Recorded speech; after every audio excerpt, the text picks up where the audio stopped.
c'est que Lambert Mende n'a trouvé d'autres ressources que de citer des noms de Moïse Katumbi dans ces dossiers sales où tous les Congolais ont constaté qu'il est l'un des plus grands voleurs, ceux qui ont volé l'argent de la République. Et on constate, je ne serais pas surpris si demain, pour justifier le fait qu'on ait construit une école à Séléba ou des 5 portes à 5 millions, on puisse dire aussi que c'est parce que Moïse Katumbi a construit des écoles au Katanga, nous devons le faire. Pour avoir la faiblesse du chef de l'État, certains des membres du gouvernement utilisent, ils brandissent toujours le nom de Moïse. Moïse a donné ça, nous devons aussi donner ça. Non, ça ce n'est pas comme ça qu'il faut gérer la chose publique. Je crois que Mme Cynthia a dit qu'elle n'avait aucun contact envie de soutenir le régime de Joseph Kabila.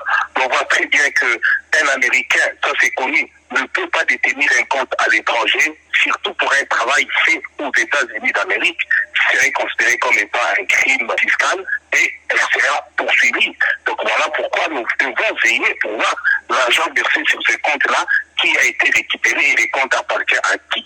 Et moi je pense que la gestion de la chose publique implique le respect des principes, des règles établies, puisque Lambert Mende était bien l'un des prétend être le gestionnaire des crédits de son département, ce qui est vrai.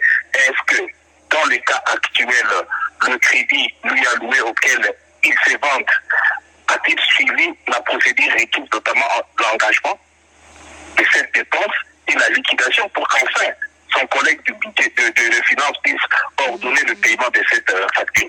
On se rend compte que la procédure n'avait pas été suivie, le budget n'est pas une loi, l'ordre, comme il le dit lui-même, sur ordre de la haute hiérarchie sous-entend clairement que c'est en dehors du crédit qui lui ont été alloués que ceci a été fait. Même en cas de procédure d'urgence, je crois que le lobbying n'est pas une matière qui est inscrite, qui requiert urgence pour qu'on puisse sauter. Et même dans ces cas-là, le budget des finances sont toujours impliqués et impliquer le président de la République. Ça, c'est franchement faire croire aux Congolais qu'on ne maîtrise pas les choses. Non, ce qui est vrai, c'est que Lambert Mende dit en plus encore que sa mission est de défendre le pays. Tout le Congolais, tout citoyen congolais a ce devoir-là de défendre. Et je crois que ça, on peut appeler ça usurpation des fonctions de la part de M. Mende. Parce que, quelle est alors la mission du ministre des Affaires étrangères et nos ambassades et nos représentants diplomatiques qui sont ailleurs? Mende ne doit pas confondre la communication qui ne veut pas dire le lobbying. C'est deux choses totalement différentes. Et je vois d'ailleurs le conseil du chef de l'État en matière diplomatique, Bin Karoubi, faire ses lobbying. Il est tout le temps entre deux avions en train de faire ce travail-là. Ce n'est pas son boulot. La communication n'est pas à confondre. Et moi, je crois qu'ici, les gens doivent nous justifier. C'est l'argent de l'État. Lorsqu'on Moïse Katumbi utilise son argent, il utilise son argent. Là, on utilise l'argent de la République, mais nous nous posons la question, est-ce que cet argent est arrivé réellement? Est-ce qu'il faut faire le lobbying pour un pays? On n'interdit pas. Mais là, nous nous retrouvons devant une situation où la personne où on dit qu'on lui a donné l'argent, ni d'avoir touché cet argent, ni d'avoir un contrat avec la République, à ce moment-là, il faut que le Congolais puisse voir clair.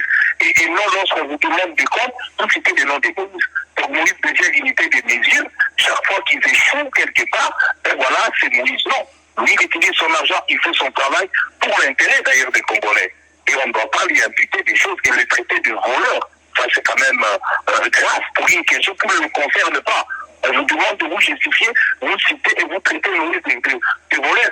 À écouter l'intervention de Lambert Mende, a franchement tenu de tels propos méprisants à l'endroit de Moïse Katumbi, qui sont de nature à porter atteinte à son honneur et à sa considération. Et moi, je pense que c'est un retrait public. Et ce sont des imputations dommageables qui sont réprimées par les lois de la République démocratique du Congo. Qu'est-ce qui va se passer le 19 décembre? Écoutez, moi, je ne sais pas, Dieu sait ce qui va se passer le 19 décembre, mais je sens quand même, en interrogeant les uns et les autres, la population est déterminée pour barrer la route à tous ceux qui veulent aller au-delà. Donc ça, c'est une détermination. On n'avait qu'à sonder les uns et les autres. Mais non, ceux qui veulent régner par défi, ils vont le faire. Pour combien de temps? C'est ça. La question n'est pas le 19 décembre. La question est, vous allez régner par défi combien de temps? Il y a une crise terrible. Lorsque la majorité a réuni les gens au stade leurs militants, les militants ont demandé la baisse du dollar. Mais depuis ces jours-là, le dollar était monté à 95. Aujourd'hui, nous sommes à plus de 120. Demain, on ne sait pas 130 déjà.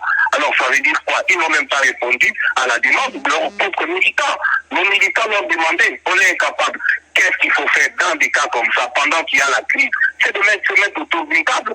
Et pour que nous puissions ensemble trouver des solutions pour le devenir de notre pays. Et dans les cas contraires, moi je pense que la rue aura un mot. C'est vrai, on a acheté des armes, on peut tout acheter, mais on a vu des chars de combat, on a vu des Ceausescu, les hommes forts. Mais à un moment donné, on finira toujours par chuter. Que personne ne pense que ça restera éternel. Non, personne ne restera éternel. Il n'y a aucune puissance qui a régné par défi à régner éternellement.